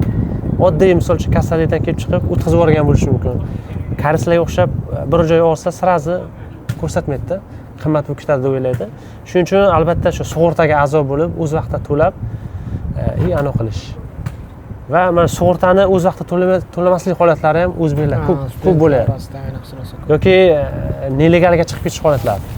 Nelegal aniq qilib, shu o'qishni tugatmasdan turib ham, misol uchun o'qishga kirib ozgina o'qib, o'qishga bormasdan tashlab ketish holatlari va o'z vaqtida o'sha nelegal holatlari yoki ruxsat, immigratsiyadan ruxsatsiz demak ishlash holatlari zavodlarda, boshqa joylarda va qo'lga tushib deport bo'lib ketish holatlari ham bo'lyapti. Sanasak ko'p o'zi. Sanasak ko'p, asosiy holatlar mana shu, baribir. O'zim ko'rgan, bilgan, eshitgan holatlarim ko'p shuda asosan. Hayotiga katta ta'sir o'tgan, haqiqatan siz aytmoqchi, pravasiz yurib, nechta falokatlar bo'lyapti. Yosh-yosh 2005-2004-yil bolalar kelib, avariya bo'lib, misol uchun musofir davlatga o'qigani kelgan, qo'polib qaytganda o'liga qaytib ketyapti-da. O'zbekistonga juda achinarli holatda. O'sha tegajog'lik holatlar, afsuski bu holatlar Koreyada juda qattiq olinadi. Millatni imijiga ham juda qattiq ta'sir qiladi. Menimcha yangiliklargacha chiqarib, misol uchun ko'rsatishadi. Chunki Koreyada ayollarni himoyasiga o'ta jiddiy qarashganlik hisobiga. Даже bu yerda qizlar orqasidan yurish ham mumkin emas. O'zbekistonda misol uchun bizda o'ylashadi-ku, qizlarda ozgina orqasidan yursak xo'p deydi yoki boshqa narsa deb o'ylashadi. Bu yerda qiz bolani orqasidan yursangiz ham ustingizdan yozib yuborsa, militsiya ushlab olib ketadi. Noto'g'ri qarab qo'ysa ham даже, to'g'rimi? Misol uchun. O'sha qiz qachon sizni o'sha politsiyaga report qilganligini bilmay ham qolasizda. Shunaqa. Chunki juda oddiy telefon orqali, даже balki telefonsiz ham anaqa chiqib ketgan bo'lishi mumkin. Chunki hamma joyda kamera bor baribir. O'sha immigratsiyaga juda tez kirib keladi bunaqalar. Juda seriozniy qaraydi. Misol immigratsiya umuman kechirmaydi adashmasam bunaqa keyslarda. Misol uchun tegajog'lik, jinoyat yoki shunaqa bo'ladigan bo'lsa, katta ehtimol bilan deport bilan tugatishga harakat qilishadi bunaqa holatlar. Chunki bizga kerak emas deb hisoblanadi-da bunaqa odamlar. Tim bo'li tasavvur qilishingiz uchun mana O'zbekistonga birorta chet ellik millatidagi odam kelib turib, juda xunuk eshittiradi. O'zbek odamga tegajog'lik qilsa, o'zimizni qanaqa qarshimiz keladi, to'g'rimi? Ichimiz yonib ketadi. Qo'pol qilib aytganda borib bir narsa qilib qo'yish darajasiga boradi, o'zbek erkagi misol uchun boradigan bo'lsa. Lekin o'sha erkak Koreyaga kelyapti-da, boshqa millatning ayoliga tegajog'lik qilib, yana hech narsa bo'lmaganda, yo'q, men hech narsa qilmadim yoki boshqa narsa degan narsa juda xunuk deb eshitiladi misol uchun. Endi buni bilib qilishyaptimi? Ko'p holatda yoshroq odamlarda, misol uchun endi yoshroq deganda ham o'zimizda ham misol 20 dan 30 yosh atrofida yoki 20 yoshdan kichkinalar. Undan kattasi menimcha sal o'zini eplab olganligi uchun unchalik qilmasligi mumkin. Lekin ko'p takrorlanyapti. Juda nihoyatda ko'p. Даже yangilik, Koreya yangiliklari ham juda ko'p chiqdi-da. Bu narsa shuni kuzatib boraman mana. Etish kerak deb o'ylaydi. Koreyada yurgan o'zbek qizlaridan ham ko'p shikoyatlar kelib tushadi-da. Misol uchun Instagramda ko'rsangiz, YouTube yoki boshqa narsalarda shikoyat qanaqa bo'ladi? Koreyada yurgan o'zbek erkaklari ayollarga nisbatan boshqacha ko'z bilan qaraydi ko'pchiligi degan narsani aytishadi. Siz bunga qanaqa qaraysiz? Koreyada o'zbek erkaklari? Misol uchun Koreyada o'zbek bilmayman, misol uchun o'zbek qizlari nimadir o'zbeklarda ko'rsa o'zini olib qochgisi keladi.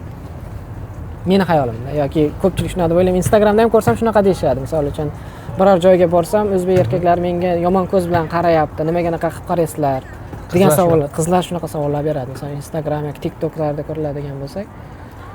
Men uncha bunaqani eshitmadim lekin bo'lishi mumkin, chunki baribir o'zbek qizlar Koreyada kam va umuman o'zbek erkaklari ham, yigitlari ham baribir turmush qursa ham shu o'zbek qizi bilan turmush qurishni xohlaydi-da. Shunaqa. Shu narsa ham bor baribir. Shuni hisobiga ham bo'lishi mumkin. Endi baribir qanday javob berish mumkin bu narsaga? Asosan men baribir to'g'ri ma'noda qarayman, lekin juda tikilib qarashni baribir aniq qilmayman. Ayol kishi ko'z menimcha tikilib qarash g'alati tuyuladi-da. G'alati u narsa o'sha yigitni o'zida ham nimadir borligidan baribir niyati yaxshi emasligini anglatadi. Shunaqa. O'sha oila qurish jarayoniga ulab ketsak, shu narsani misol siz aytmoqchi, Koreyada yurgan ko'p o'zbek bolalar va o'zbek qizi qidiradi. Karisga uylangisi kelmaydi. Men karisda zo'r qilib ko'rsatgani bilan biladi, baribir o'zbekka uylanish kerak. Shu jarayonni qanaqa qilsa bo'ladi? Misol o'qishni bitirdi, O'zbekistonga borib, qiz tanlash jarayoni, bu yerda vizasi bor, O'zbekistonda uzoq muddat yura olmaydi. Siz shu shaxsiy tajribangizni qanaqa qilib qiz topib uylanish mumkin? O'zimni men ham boshida Koreyadan qiz qidirganman, o'zimga yoqadigan unaqa qiz tanishlar chiqmagan. Shu hisobiga O'zbekistonga borib, shu ish joyimdan ta'til olib, O'zbekistonga borib, shu ota-onam orqali qiz topib anaqa. Qancha muddatga borgansiz O'zbekistonga? 4 oygalarga borgandim menimcha. 4 oyda o'zi oila qurib kelgansiz. Oila qurib, kelib. Sirazi viza qilib olib kelganmisiz? Keyin sirazi viza qilib olib kelganman. Dab O'zbekistonga borib, bu yerga Koreyada topish masalasi siz aytmoqchi, har xil ikki xil tusga aylanib ketadi-da. Ya'ni Koreyada ham qizlar bor o'zi aslida, lekin qanaqa qilib ularga muloqot qilish, chunki kattalar yo'q bu yerda, o'zimizmiz faqat. Qaysidir ma'noda bizdagi madaniy anaqaga ham yoki din taraflama ham to'g'ri kelmaydigan holatlari ko'payib ketadi-da. Shuni hisobiga baribir haqiqatan ham O'zbekistonga borib, oila qurib kelishni maslahat berasiz demak, to'g'rimi? Yo'q, agar shu yerda ham yaxshi qizni uchratsa, bu yerda ham o'zbek qizlar ko'payapti. Bir-biriga ma'qul kelsa, ozgina sinashib ko'rib, baribir keyin ota-ona rozi qilib va O'zbekistonga borib to'y qilgan ma'qulroq baribir. Endi men o'zim shaxsiy holatdan kelib chiqsam, bu yerdan tanish qizim yo'q edi. O'shaning hisobiga O'zbekistonga borib aniq qilganman. Lekin bu yerda tanishib ham, u yoqqa borib keyin ota-ona roziligini olib aniq qilish ham yomon variant emas baribir. Birinchidan vizasiga o'ylanmaydi, sababi yo'q viza. Chunki student bo'ladigan bo'lsa, vizaga olib chaqirib kelish ham hozir qiyin bo'lib ketdi-da, o'ylanadi. Qiyin hozir. Bu yerda yashab ketish ham, tayyor bu yerda vizasi bo'ladigan bo'lsa, ko'pchilik o'ylaydi, shu yoqdan topsam, oila qursam osonroq bo'ladi deydi. Chunki shaxsiy yordam kerak-da. Nechta bola oila qura olmasdan yuribdi-da 20dan 25dan o'tgan, даже 30ga qarab ketib turganlar bor, 30dan oshganlar bor, to'g'rimi? E9 vizadagilar ham bor. Keladi, Koreyada O'zbekistonga qaytib ketgan qo'rqadi, sababi bu yerda kelib turgan daromad to'xtab qoladi.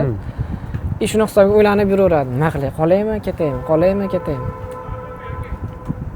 Qiyin masala, qiyin. Men shu tomonlardan o'ylaganman baribir. Birinchi shu prioritetim shu Koreyadan qiz topish bo'lgan. Koreys tilini bilsin, vizasi muhim bo'lmagan, chunki o'zim ishchi vizam bo'lganda. Eng muhim koreys tilini bilsin. Mayli bir joyda endi Koreyada bo'ldimi, iloj baribir ko'pchilik qizlar student viza bilan bo'lishi mumkin yoki o'sha koreysga turmush chiqib kelgan qizlar bo'lishi mumkin. Mani anaqa o'shanda o'lchovim birinchi o'sha Koreyada bo'lishligi, tilni bilishligi, shu narsa aniq qilganda ham o'qiyotgan bo'lishi. Lekin unaqa qiz bo'lmagandan keyin, tanish qizim bo'lmagandan keyin O'zbekistonga borib, Koreysni biladigan bu qizga uylanganmisiz yoki? yo'q, koreysni bilmas edi. Bu yoqqa kelib, Bu yerga kelib o'zim tayyorlattirib, turmush o'rtog'imga misol uchun GKS yutishda yordam berganman. zo'r-ku. Ayolingiz ham demak bu yoqqa kelib o'qigan. Ha. GKS yutib olgan, davlat grantini yutib olib. Qanaqa qilib yutib olgan ular? Xo'p, bu yerga kelgandan keyin biz birinchi yil topshirmaganmiz GKS ga, yanvar oyida kelgan. Chunki biz birinchi o'sha farzandli bo'lishni xohlagan edik. Lekin qarasak, vaqt o'tayapti, farzandli bo'lmayapmiz. O'shaning uchun kelgandan keyin 1 yildan keyin, ya'ni kelgandan keyin keyingi yilga anaqa yana o'sha GKS magistraturaga boshlangan va hamma hujjatlarni tayyorlab mana o'qiganmiz. Yaxshi o'qiganlik hisobiga, uni ham IELTS darajasi borlik hisobiga va men ham koreys tilidan unga ozgina o'qitganman shu 1 yil davomida. O'zingiz? Va top 2 daraja olgan. Top 2 daraja olgan. Shu sertifikatlarni qo'shib topshirganmiz magistraturaga va grant yutganman. Ular ham demak magistratura o'qib turib, bu yerda GKS granti asosida ayolingizni ham o'qitgansiz. Ayollar o'qishiga ham demak pozitiv qarayman. o'qish kerak deb o'ylaysizmi Koreyaga kelib? O'qigan yaxshi baribir. O'qisa bir-biringiz tushunishingiz yana ham yaxshilanadi. Endi ikkinchi masala, misol uchun Koreyaga ma'zuz etyapsiz-ku, Koreyaga o'zbek qizlari ham ko'p o'zi o'qigani kelyapti, misol oila qurmasdan. Shu masalaga qanaqa qaraysiz? Misol O'zbekistondan o'zbek qizlari Koreyaga kelib o'qish to'g'rimi yoki noto'g'rimi? O'zi Koreya qizlari uchun qanaqa davlat? Yo'q, qizlar uchun baribir xavfsiz davlat. Xavfsiz davlat. Men pozitiv qarayman baribir. O'qish kerak deb o'ylaysiz. Kelib baribir dunyoni ko'rgani, tilni o'rgangani yaxshi-da. Lekin uzoq muddat qolib ketish tarafdori emasman. Tushunarli. Koreyslarga turmushga chiqish tarafdori emasman. Misol uchun agar uchratsa ham yaxshi o'zbek yigitlarimizni ko'p uchratib aniq qilsa ham baribir to'g'ri qarayman, lekin baribir qiz bolani ota-ona sifatida o'zi O'zbekistondan tashqari jo'natish ham baribir ota-onani juda o'ylantiradi bu narsa. Lekin baribir agar o'zi niyati yaxshi bo'lsa, chiqib o'qishni bitirib qaytib kelish niyatlari bo'lsa, qarshi emasman. Lekin baribir agar o'zim ota-onam bo'lganimda, men ota-ona bo'lib, O'zbekistonda bo'lib, Koreyaga qiz bola farzandim jo'natishga juda ham ikkilanib qolardim lekin. Yaxshilab o'ylab ko'rib, u yerda ham o'sha Koreyada ham o'zimni misol uchun tanish qarindoshlarim bo'lgan holatda ularga ishonib topshirib yuborishim mumkin. Lekin u yerda hech kim bo'lmasa, juda qiyin. O'zim ham o'ylanib qolardim. Yuborishdi, to'g'rimi? Yuborishni o'ylanib qolardim baribir. Tushunarli. O'zbekistondan kelib, misol uchun Koreyada uzoq muddat yurgandan keyin baribir O'zbekistonga qaytib ketishni xohlaydigan odamlar ham ko'p, siz aytmoqchi. Shu vaziyatda misol qaytganda afsuslanmasligi uchun Koreyada nimalar olib qolishimiz kerak? Xo'p, Koreyada agar O'zbekistonga borib, Koreya bilan faoliyatingizni bog'lash niyatlaringiz bo'lsa, misol uchun koreys tilini yaxshilab o'rganib, O'zbekistonga borib, o'sha koreys tili markazlarini misol uchun yaratishingiz mumkin. Yoki o'zingizni misol uchun sohangizdan kelib chiqib, hozir O'zbekistonda ham koreyskiy firmalar juda ham ko'payapti, kompaniyalar ko'payapti. Shu koreys tilini bilganingiz va bu yerda ayrim o'sha kompaniyalarda ishlab, o'zingiz o'sha ish tajribasini olganingizdan keyin O'zbekistonga borib, ishingizni bemalol topib keta olasizda. Yoki o'sha koreys tilidan dars berishingiz mumkin, yoki o'zingizni sentringizni o'sha qurishingiz mumkin, o'zingiz demak boshqarishingiz mumkin.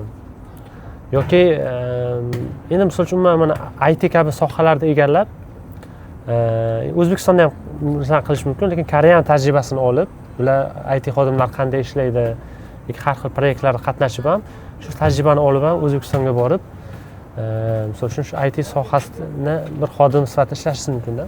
Uning uchun bu yerda o'sha kompaniyalarda ishlab, ichki jarayonlarni ko'rib, bularda koreyslar know-how deydi, ya'ni ichki tizimlar qanaqa ishlaydi, o'sha ichki tizimlar O'zbekistonga ko'chirsa bo'ladimi, yo'qmi, shunaqa narsalarni menimcha o'rganib qaytsa, qo'rqmasdan qaytsa bo'ladi. Hech narsa, faqat pul bilan qaytgandan ko'ra, to'g'rimi? Faqat pul bilan qaytgan odamlar ham ko'pchilik nima qilaman deb o'ylaydi, biznes qilaman deydi, biznesga o'xshamasa yana pul yo'qda, qayerga boradi, yana chet elga borib ishlashiga to'g'ri keladi.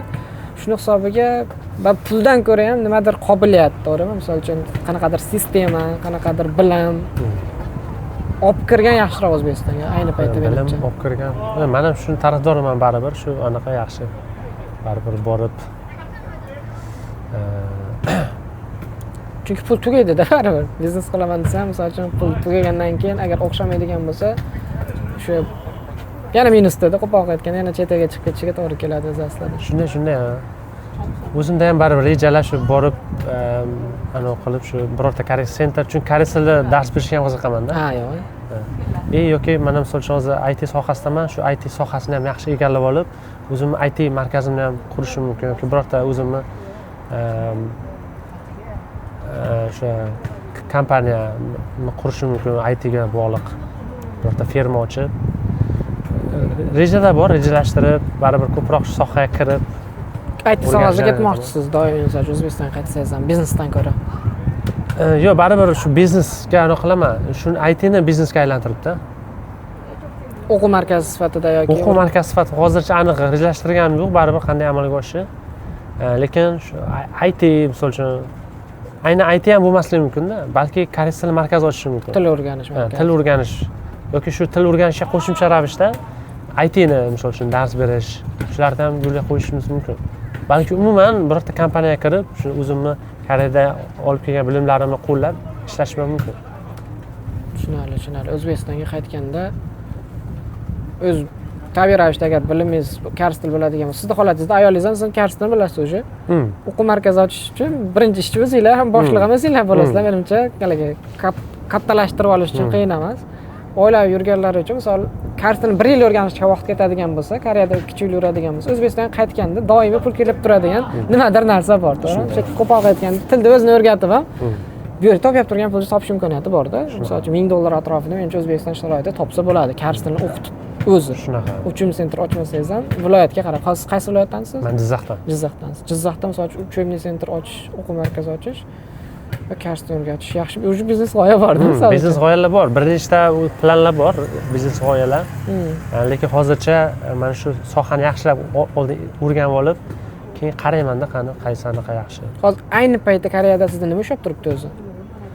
Ayni vaqtda O'zbekistonda bir aniq bu yerda maqsad nima qilishni hali aniq qilganim yo'q-da, men rejalashtirib olganim yo'q. Shunga qarab, O'zbekistonda hozir misol uchun o'zimni o'sha uchastkalarimiz bor. Shu uchastkalarni qurib bitirib va bitta uchastka emasda, uni o'sha savdo do'konlarimiz ham bor. O'shalarni tugatib olib, nasib qilsa qaytish. Chunki o'sha savdo do'konlarida o'zim uchun biznes center qurish uchun, учебный center uchun ham qurilyapti. O'shalar yakunlab olsa, qaytish niyati bor, xudo xolasa. Yaqin orada demak qaytish niyati bor. Qaytib o'sha yakunlab olib qaytishimiz mumkin, baribir. Yana ko'ramiz, xudo biladi. Farzandlar sababli qaytishcha, misol uchun Koreyada yurganlarda so'raganimda, bu yerda farzand qandaydir xudbinroq bo'lib katta bo'ladi deydi. Koreyslar bilan yuradigan bo'lsa yoki siz aytmoqchi oziq-ovqatni bog'chaga jo'natadigan bo'lsa, yo'da halol ovqat beriladigan bog'cha yo'q menimcha Koreyada. Yo o'zingiz qo'shib berib yuborishingiz kerak yoki o'qituvchisiga tayinlab aytish kerak bo'ladi. U masalaga qanaqa qaraysiz? Masalan, Koreyada uzoq muddat yurmoqchi, bolasini katta qilmoqchi bo'lgan odam farzand tarbiyasi buzilib ketmaydimi bu yerda? Qanaqa bo'ladi? Yo'q, menimcha buzilib ketmaydi deb o'ylayman. Chunki baribir o'zbek muhitda katta bo'lyapti. Kunni yarmi to'g'ri bog'chada o'tyapti. Lekin baribir o'zimizning muhitda biz o'zbek tilida gaplashamiz, o'zbek madaniyatlarini o'rgatamiz. Shuni hisobiga ham farzandlarimda unaqa yomon holatlar kuzatilmayapti o'zi. Koreys tilida gapiradimi o'zi? Koreys tilini biladi. Misol uchun ayolim asosan o'zbek tilida gaplashadi farzandlarim bilan. Men lekin ko'proq koreys tilida gaplashaman. Men koreys tilida gapirishim sababi bog'chada qiynalmasin. O'qituvchilarning sheriklari bilan tezroq moslashsin til borasida. Men uchun koreys tilida gaplashish qulayroqda. Ham yosh bolalar uchun koreys tilini o'rganish osonroq, chunki so'zlar kalta, tez o'rganadi. tez o'rganadi, so'zlar kalta. O'zbek tili ularga biroz boshida qiyinroq baribir. Lekin o'zbek tilini ham tushunib, o'zbek tilida gapirishmaydi-yu, koreys tilida ko'proq gapirishadi. Lekin o'zbek tilini tushunib, o'sha hozirdan lekin o'zbek tilida gaplashishlarida ham anaqa qilyapti. O'zbek tilida gapirish. U ikkita tilni birdaniga o'rganib ketishadi. Ikkita tilni birdaniga o'rganib. Koreys tili, ingliz tilichi, bu yoqda ingliz tilini ham o'rgana oladi. Ingliz tilini bog'chada o'rgatyapmiz. Programmasi bor. O'sha hozirdan katta farzandim 3 yoshda-da. 4 yoshda ekan. 4 ga kirdi, kichkinasi endi 2 ga kiradi. O'zi kichkina farzandim ham o'sha tili chiqib o'sha gaplashib boshlayapti. Necha pul ketadi misol uchun bog'chaga berish? Hop, Seulda 50% davlat tomonidan qoplanadi bog'cha xarajatlari. Zo'r. Davlat beradi-da, to'g'rimi? O'zi umumiy 0 yoshdan 2 yoshgacha 550 ming won. 550 ming won. 550 ming, 570 ming wonmi deyman. Har yil ko'tarilyapti-ku. Shuni yarmini davlat qoplaydi. Misol uchun 200, hozir katta farzandim uchun men 210 ming won to'layman-da, 210 ming won. Kichkinasi bormaydi hali. Kichkinasini endi hozir biz noyabrda anaqa qilganmiz. Endi mana martda yangi semestr boshlanadi, o'shanda qatnashni boshlaydi. Ikkalasi bitta bog'chaga boradi. Hop, Bog'chaga kirish tartibi qanaqa o'zi Koreyada? Bolani bog'chaga berish, bu yerda endi anaqalar bor. Davlat bog'chalari bor, xususiy bog'chalar bor. Xususiy bog'chalarga ochert kamroq, navbat kamroq, tez berishingiz mumkin. Lekin mana Seul sharoitida mana shu o'rtada ko'proq davlat bog'chalari bor, xususiylar kamroq ekan. Va har ikkala bog'chaga ham odam juda ko'p. Oldindan o'zi bog'chalarga ro'yxatdan o'tish noyabr oyidan boshlanadi va martdan anaqa qilinadi. Va bunda ham bog'chaga navbatda turishingiz uchun birinchi navbat koreys fuqarolariga beriladi. Chet elliklar u oxirgi o'rinlarga tushib qoladi. Ajratish bor. Ota-ona ikkalasi ham koreys bo'lsa, ularga ham ular ishlayotgan bo'lsa, ular birinchi anaqada turadi. Imtiyoz ularga beriladi. Agar ota-ona ikkalasi ham koreys ishlamayotgan bo'lsa, keyingi o'rinlarga tushib ketaveradi shunday. Birinchi ishlayotgan, ikkalasi ham ota-onasi koreys bo'lsa, undan keyingi imtiyozlar bittasi ota-onadan bittasi koreys bo'lsa-da, o'sha ikkinchisi chet ellik bo'lsa, ular keyingi anaqa qilib turadi. Eng oxirgi o'sha chet elliklarga borib tushadi. Joy bo'lsa, ularda ham keyin toifalab oladi. Ya'ni ikkalasi ham ishlayaptimi? Agar ikkalasi ham ishlasa, sal yuqoriroq pog'onada bo'lishi mumkin. Shunaqa holatlar bo'lishi mumkin. Bog'chaga kirishlar. Hali maktabga kirgani yo'q. Bizda ham zo'rg'a ilm olganmiz, chunki ikkalamiz ham chet ellikmiz. Ikkalamiz ishlamaymiz, lekin faqat hozir bitta o'zim ishlayapman. Shunga ham qaraydi. Lekin yaxshi, baribir. Bitta o'zingiz ishlab turgan bo'lsangiz, Koreyada shunaqa yashasa ham bo'ladimi? Bitta oilada bir kishi ishlab, oila masalan ayolingiz ishlamaydigan holda. Chunki Koreyada deyarli imkonsiz deb qarashadi, to'g'rimi? Ularda qiyin baribir. O'zbekistonga ota-onangizga pul jo'natish qiyin bo'lib qoladi. Yetkazish o'sha oiladan, ikkita boladan. Bu yerda bog'chaga to'laysiz, uy-joyga to'laysiz. Qiyin, sug'urta, boshqa narsa xarajatlar, oylikdan ham kesiladi bar shu narsa. Sizda misol uchun O'zbekiston holatida so'rashmaydi misol uchun nima pul kelmayapti, unaqa narsalar bormi? So'rashadi baribir. Tushuntirasiz. Lekin bu nima desa bo'ladi? Bu vaqtinchaligini tushuntiramiz. Uydagilar tushunishadi. Turmush o'rtog'im ham ishchi vizada. Bolalar farzandlarimiz bog'chaga berib yana ishlashi mumkin. Ko'ramiz, ishlamagan holatida ham misol uchun shu tarzda ham qanchadir muddat davom etishimiz mumkin baribir. Chunki O'zbekistonda oilaviy yashab turganlarga ham bosim bor-da. Ya'ni pul jo'natish kerak, ishlayapsan, puling qayerga ketyapti deb o'ylaydi. O'ylamaydiki, bu yerda yashash xarajatlari, farzand uchun ketyapti turgan xarajatlar, uy uchun ketyapti turgan xarajatlar bir xilgalari, misol uchun bo'lmasa farzandini O'zbekistonga jo'natib yuborib yoki yuborib yuborib, o'zinglar ishlanglar degan talablarni qo'yadigan ota-onalar ham bor-da. Bu holatda erkak kishiga ham ayol kishiga ham qiyin bo'lib qoladi Koreyada. Ya'ni o'z-o'zidan farzandini berib olishni xohlamaydi, o'zini oldida katta qilishni xohlaydi. Shunaqa. Lekin bu yerda moliyaviy muammolar, ya'ni siz aytmoqchi, uyni qurmoqchi bo'ladi, yangi uy olmoqchi bo'ladi. Biz ota-ona ham aslida yomon niyatda so'ramayapti. Bu yerdagi vaziyat ham o'z-o'zidan chalkash bo'lib qoladi. Даже shu orada, misol uchun Telegram gruppalarda yoki o'qib qolsangiz, shunaqa vaziyatlar Facebook gruppalarida yozib qolishadi-da. Ya'ni ota-onamiz farzandimizni yuborib, o'zimiz ishlashimizni, pul yuborishimizni talab qilishyapti, nima qilishimiz kerak degan savollar berishadi. Shu vaziyatda eng to'g'ri qaror yoki ota-onaga tushuntirish qanaqa bo'lishi kerak deb o'ylaysiz? Ota-onam yaxshi tushunishadi. Ularga ham tushuntirganmiz, baribir shu ma'lum muddat ora-orada bir shunaqa bo'lib qoladi. Farzandlar tufayli, misol uchun, yoki sog'lig'imiz tufayli bo'lib qolishi mumkin, lekin ota-onamiz shu yaxshi tushunganlik hisobiga baribir uyga misol uchun kamroq jo'natib yoki ayrim vaqtlarda jo'nata olmay qolishimiz mumkin. chunki baribir bu yerda farzandlarimiz bog'chaga borishi kerak, uy joyimizni to'lashimiz kerak, qonun qoidalarga amal qilib yashashimiz kerak hammasi. Avvalo vizalarimiz to'g'rilab, vizalarimiz amal qilib, o'z vaqtida sug'urta, soliq hammasini to'lab anaqa qilishimiz kerak va sog'lig'imizni ham unutmasligimiz kerak. Misol uchun kasal bo'lib qolishimiz mumkin. Albatta kasallik aniqlasa, darhol shu больницаga, kasalxonaga borib, unga ham baribir xarajat ketadi-da. Shunaqa holatlarda baribir ba'zi vaqtlarda uyga ham jo'nata olmay qolishimiz mumkin. Lekin bu narsa agar uzoq davom etadigan bo'lsa, o'sha Koreyada qolishdan foyda yo'q-da. Shunaqa holatda qaytish kerak. Qaytish kerak. Pul o'tkazolmaydigan bo'lsa. Chunki haqiqatan ham qaytib ketganlar ham bor-da. Siz aytmoqchi oilaviy yashaydi. Pul ortmayapti, o'sha yetyapti faqat. Uchiga to'g'rilab, misol xarajatlardan qiynalmasdan yetyapti. Ortmagan hisobiga bo'lmasa uydagilari ham bo'lmasa kelur O'zbekistonda turganing tinchroq bizning oldimizda. Bu yerda ham chunki O'zbekistonga ham borsa xuddi shu holatda, misol yetadi, ortmaydi, to'g'ri? Shunaqa. Demak, qaytib ketgan yaxshiroq deb o'ylaysiz. Agar bu narsa uzoq davom etadigan bo'lsa, o'lchab ko'rish kerak. Uzoq deganingizda qancha? Endi baribir O'zbekistondagi holatga ham bog'liq-da. Nima bo'lyapti, qanchalik u yoqda pul muhim.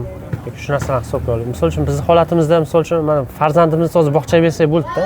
Mana martdan bersak, ayol ham ishga chiqib ketishi mumkin. Shuning uchun biz baribir ancha vaqtdan beri Koreyaga yashab, o'zi moslashib qolganmiz-da. Ikkinchi uyimiz deb qo'ygan. O'zbekistonga borsak qandaydir o'sha misol uchun oxirgi marta qanchaga bir oilaga borib keldimmi, 2-3 hafta borib keldim. O'sha qandaydir u yerda tartib intizom qandaydir hali ham baribir yo'lga qo'yilmaganda. O'sha Koreyaga ancha moslashib qolganligim uchun ham bu yerda yashashda unaqa muammolar yo'q. O'zbekistonga borsangiz ham o'zingizni chet ellikdek his qilasiz, to'g'ri? Lekin baribir O'zbekiston qumsayman, baribir o'sha o'zbekligim uchun baribir agar imkoniyat bo'lsa hozir qaytib ketishim mumkin. Tushunarli. Koreyada o'z oilaviy yashash uchun misol uchun qancha topish kerak deb o'ylaysiz? Misol uchun oyiga yoki yiliga qanchadir summa topsa, shunda xotirjam siz aytmoqchi yashasa bo'ladi Koreyada. Xo'p. Endi Seul holatida qaraydigan bo'lsak, oilaviy daromadlar, odam qanday xarajatlari qanaqasiga bog'liq. Hamma har xarajat qilish mumkin. Kimgadir yetmasligi mumkin, misol uchun katta daromad hamda. Endi oyiga misol uchun taxminiy olib qaradigan bo'lsa, farzandlaringiz nechtaligiga bog'liq hamda. Misol uchun bizning holatimizda bemalol yashaydigan bo'lsangiz, farzandingiz bo'ladigan bo'lsa, misol uchun bemalol yashash. Endi misol uchun 3 million bilan ham yaxshi yashashingiz mumkin aslida umuman. 3 million bilan ham. Hop. O'zi 3 million katta ehtimol yetmasligi mumkin. Yetmasligi ham. Misol uchun aytaylik bir 4 millionda. 4 millionlar atrofida. 4 millionlar atrofida sal Seul holatida ham ana qo'shish mumkin. Viloyatlarda, pastroq hududlar 3 million bilan ham misol uchun bir o'zingiz. Shunda ham lekin ortmaydi, yaxshi yashaydi, to'g'rimi? Ya'ni O'zbekistonga pul jo'natish bari qiyin shu holatda. Shu holatda. Farzandlar umumiy xarajatlar hisobiga. Misol uchun Seul holatida 4 million yaxshi bo'lsa kerak deb o'ylayman. O'rtacha bo'lsa kerak deb o'ylayman. Shunaqa. O'zi yarimidan 3dan biri kerak bo'lsa, uyga chiqib ketadi, to'g'rimi? Kvartira, boshqa narsalar, yeb ichish, misol sug'urta, bog'cha to'lovi, boshqa narsalar. Lekin bu daromad bilan ham chet ellarga sayohat qilishni o'ylamas kerak. Bu daromad bilan chet ellarga Koreyani o'zida shu boshqa shaharlarga o'tib kelishingiz mumkin, lekin chet ellarga уже undan ko'proq daromadga ona qilish kerak. Tushunarli. Shuni hisobiga Koreyada odatda ikkita, ya'ni ota-ona ham bir xil vaqt ishlashiga to'g'ri keladi. Bu narsani gaplashdik menimcha. Oxirgi so'z sifatida Koreyaga kelmoqchi bo'lganlar, turganlarga, Koreyada yurganlarga qanday gapingiz bor? Nima maslahatingiz? Koreyaga kelmoqchi bo'lganlarga asosiy gaplarim shundan iboratki, mana shu boshida aytib o'tganimizdek, koreys tilini yaxshi o'rganish. Agar haqiqatan ham Koreyaga qiziqadigan bo'lsangiz, shu tilni yaxshilab o'rganib keling, kelishdan oldin sohani yaxshilab belgilab olish. IT bo'lsa, IT ni yaxshilab belgilab olib, shu IT universitetida topshirib kelish, iloji boricha grant yutib kelishda.